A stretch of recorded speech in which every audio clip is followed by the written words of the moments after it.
রাগ মানুষের এক প্রকারের আবেগের বহিঃপ্রকাশ। এই রাগ মানুষের ইহলৌকিক জীবনে এবং পরলৌকিক জীবনের জন্য ক্ষতিকর বলে ব্যাখ্যা আছে এবং এর নিদর্শনও প্রচুর।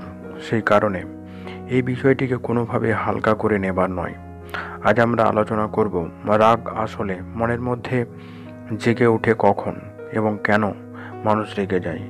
যেহেতু রাগ মানুষের শরীর এবং মনের সর্বোপরি জীবনের জন্য ক্ষতিকর, তাই এ থেকে রক্ষা পেতে আমাদের কি কি করা উচিত।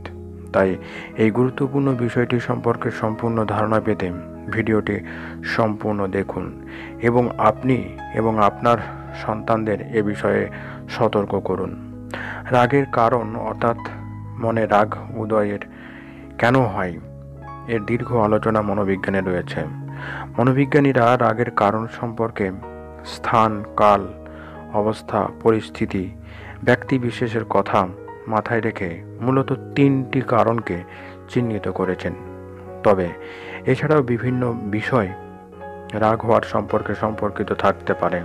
তবে এর মধ্যে প্রথম কারণটি হলো রাগ মানুষ তার থেকে নিম্নমানের মানুষ দুর্বল কিংবা বোকার উপরে করে থাকে।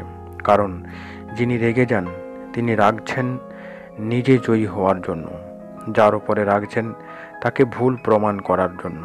কাজেই রাগের সময় ব্যক্তিটির মনে জয়লাভের আকাঙ্ক্ষা এবং অন্যকে ভুল প্রমাণ করার তাড়না থেকেই মনে রাগের উৎপত্তি ঘটে। অনেকেই বলেন তিনি নাকি রাগকে কন্ট্রোল করতে পারেন না। এটা সম্পূর্ণ ভুল। বিষয়টা একটা ঘটনার সাহায্যে আপনাদেরকে বোঝায়। ধরুন একজন রাগী ব্যক্তি গাড়ি চালিয়ে যাওয়ার সময় সিগন্যাল হওয়ায় গাড়ি নিয়ে আটকে আছেন, আর ঠিক তখনই পেছন থেকে একটা গাড়ি এসে তার গাড়িটিকে ঠুকে দেয়। সঙ্গে সঙ্গে সেই ব্যক্তিটি ভীষণ রেগে গাড়ি থেকে নেমে গিয়ে দেখলেন পিছনে পুলিশ কমিশনারের গাড়ি। তাহলে তার রাগ তখন কোথায় যাবে? দ্বিতীয় কারণ হলো যারা নিজেদেরকে খুব অসহায় মনে করেন। যদি কেউ তাকে কোনোভাবে গুরুত্ব না দেয়, তাহলে ওই অসহায় গুরুত্বহীন ব্যক্তির রাগ হয়।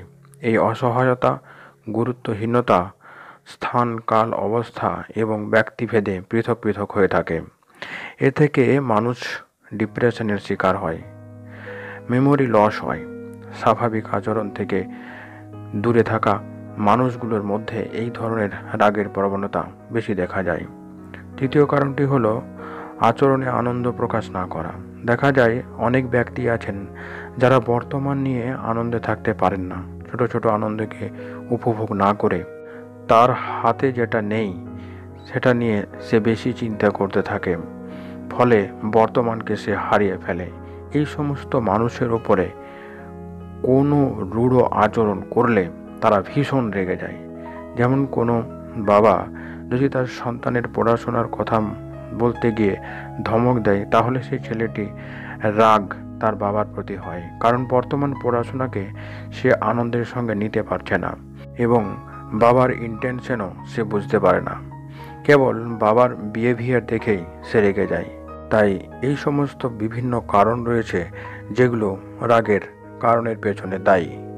এখন বিষয় হলো রাগ হলে আপনার কি করা উচিত। প্রথম যে বিষয়টি করা উচিত, যখন রাগ হচ্ছে তখন সেই সময় রাগ প্রকাশ করবেন না। ভাবুন কয়েক ঘন্টা বাদে সেই রাগ দেখাবেন। দ্বিতীয়ত, যখন রাগ হচ্ছে তখন নিজেকে দুটো প্রশ্ন করুন, আপনি যেটা করছেন সেটা কি ঠিক করছেন? আর আপনি যে রাগ করছেন এর কি কোনো মূল্য আছে? তৃতীয়ত, কোনো একটা ঘটনা বা আচরণের উপর নির্ভর করে কখনো কারো ওপরে রাগ করবেন না। তার দীর্ঘদিনের আচরণ দেখুন। এই সমস্ত বিষয়গুলো আপনি যখন খেয়াল রাখবেন তখন দেখবেন রাগের আচরণ কেমন যেন আপনার কাছে বদলে গেছে। এই বিষয়টা সম্পর্কে আপনাকে খেয়াল রাখতে হবে। আপনার সন্তানের জন্য সতর্ক হতে হবে। তাকে এই বিষয়গুলো সম্পর্কে সঠিক ধারণা দিতে হবে, তাকে সতর্ক করতে হবে। আর তাহলেই আপনার জীবনে অনেক সমস্যার সমাধান হয়ে যাবে। জীবন হবে মধুময়। আজ এই পর্যন্তই। ভিডিওটি কেমন লাগলো আপনাদের অবশ্যই কমেন্ট বক্সে লিখে জানান। যারা এই চ্যানেলে নতুন তারা অবশ্যই চ্যানেলটিকে সাবস্ক্রাইব করে চ্যানেলের সঙ্গে থাকুন। সম্পূর্ণ ভিডিওটি দেখার জন্য আপনাদেরকে অসংখ্য ধন্যবাদ।